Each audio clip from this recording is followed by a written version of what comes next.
I'm just going to make this short and sweet. When it comes to this Tether thing, it's what I've been saying for years. A lot of these FBAs, not all, but a good amount of them, a very vocal minority, are all about access to white sexual capital and becoming honorary members of the white race. And they do this all under the guise of seeking justice. But they don't really give two hot shits about justice. They'll sacrifice their own family members for money, and they'll use that money to get around whites. They never actually attack the needs of their community. They don't care. And I've said this before and had the damn videos deleted. Videos where I'm not using racist terms. Videos where I'm not saying even any swear words. Because this is the truth.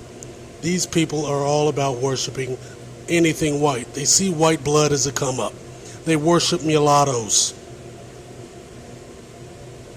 They've adopted the white man's one-drop rule so that they could basically absorb mulattoes into the white race. And the only reason mulattoes and other mongrels claim to be black is because those other races reject them.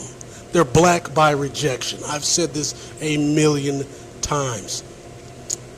Whenever someone pro-black who's actually black first, comes around and tries to build something up, these people will come out of the woodwork to sabotage them. They'll say things like you're spreading hate.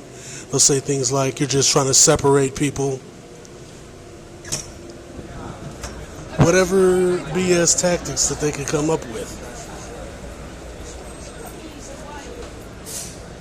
Whatever tactics and lies they can come up with to stop black people from creating something independent of the white race.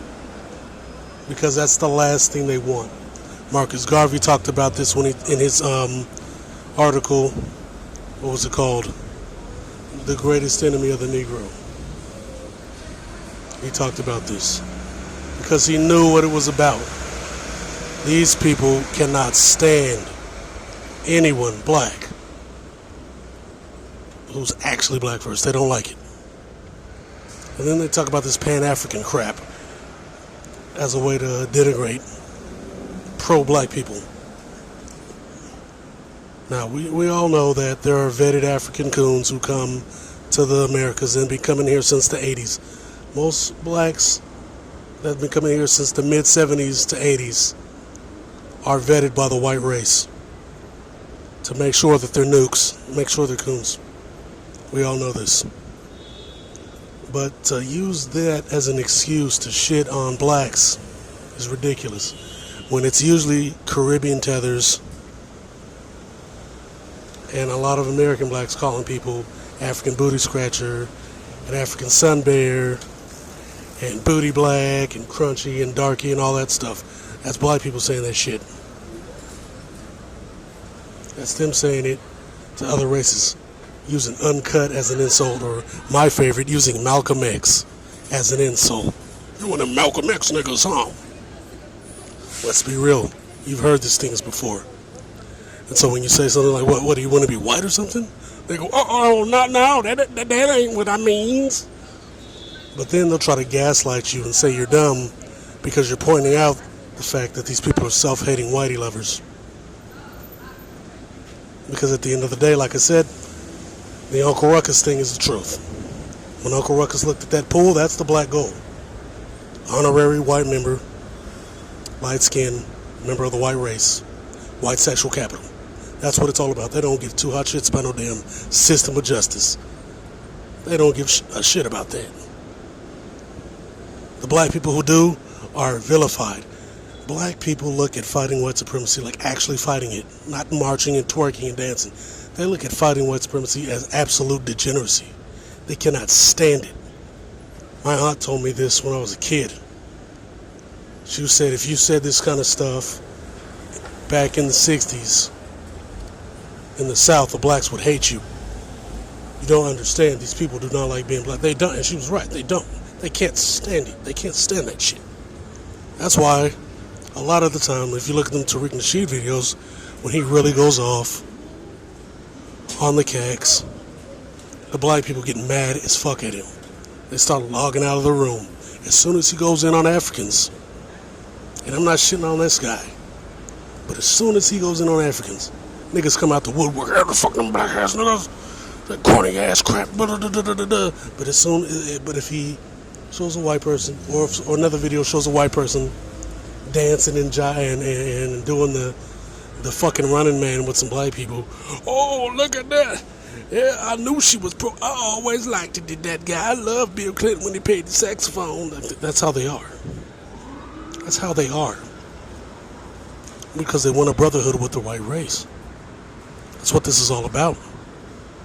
That's why when you talk about GTG, picking up straps, handling business, Taliban tacticals, they don't like that.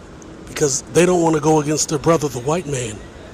They really don't like that shit. They cannot stand that shit. And like when it comes to the Pan-African stuff, Pan-Africanism was created by an FBA mulatto named W.E.B. Du Bois, or Du Bois as they like to call him. Du Bois was a pro-white Uncle Tom. And Marcus Garvey said, the way you're kissing a white man's ass, one day they're not going to need you, and you're going to die broke when they take everything away. And that's exactly what happened. He died a broke communist, something he claimed that Marcus Garvey was trying to get him attacked. And he died in Africa broke. Now, he created Pan-Africanism after he became a fucking communist and was broken and defeated. But in his heyday, when he was helping Margaret Sanger euthanize the black community and working with the precursor of the FBI to sabotage Marcus Garvey, he had a very interesting quote. He said, if Marcus Garvey and his movement got into contact, and by his movement he meant rank and file blacks, like the African Legion who used to crunch up the Klan, got into contact with the black intellectual and the black industrialist, who was utterly destroyed by the white race, by the way. Remember, when the money gets funny, the cats pull out the straps. He said if he got into contact with them,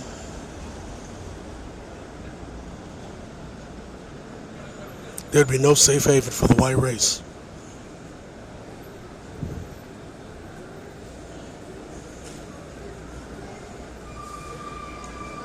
That is what W.E.B. Du Bois, the Prince of Pan-Africanism, said.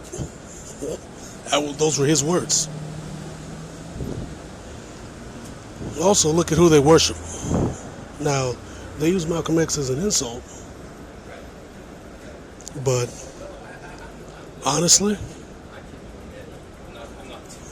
based on the times, if Malcolm X was a little bit darker, I highly doubt they would pay attention to him. And even though I clown on the colorism crap, like I said, one of the reasons why these people bitch about colorism, and it's usually Southern blacks and Caribbean tethers, is because, and black people from the UK, which is heavily influenced by Caribbean tethers, the reason why colorism is so prevalent in those societies is why? Because the whites are worshipped. The pretty pickaninnies are worshipped. The good hair. That's all about white blood. Good hair is a cover for white blood. That's it's about manageable hair and baby hair and all that bullshit. No, that bullshit. It ain't got nothing. It's about that Aryan bloodline. That's what they want. That's what they want, and when you hear them, they start praising it, they start talking about it like it's gold. Because at the end of the day, that's what they really want. That's all it is. They don't give two hot shits about no system of justice. That's why when somebody blams an innocent black guy 60 times, they're out here copping pleas. At best, they'll run up in a CVS and get some gummy bears and kick over a couple TVs. That's at best, and that's when white people are out there doing it. They don't do that till the white folks start doing it. So I mean, there you go. Don't ever be fooled by the majority of these clowns. These people want to be up under white people, and they don't want to make no waves, and they hate, absolutely hate fighting white supremacy. They hate that shit. And that's a fact. Actually, and another thing. I probably touched on it in this video already and forgot. Like I said, as soon as you go in on another ethnicity of black people are ready to go. Remember that. Remember all of this. Look at all of what's going on and notice how the blacks are reacting. They're going in harder on other Africans, and Africans are going in hard on them, and they're all going in on each other way harder than they'll ever go in on whites, because they love them. They love them. There's a weird love they have. Remember, when I talk about GTG, these people come out with, shut up, you're just spreading hate, you're just separating people, this is terrorism, which is what inconvenience. This is what they do. Make no mistake about it. They're just white ass kissers. White ass kissers hiding behind seeking justice when they know damn well that's not what they want. And that's a fact. Bitch.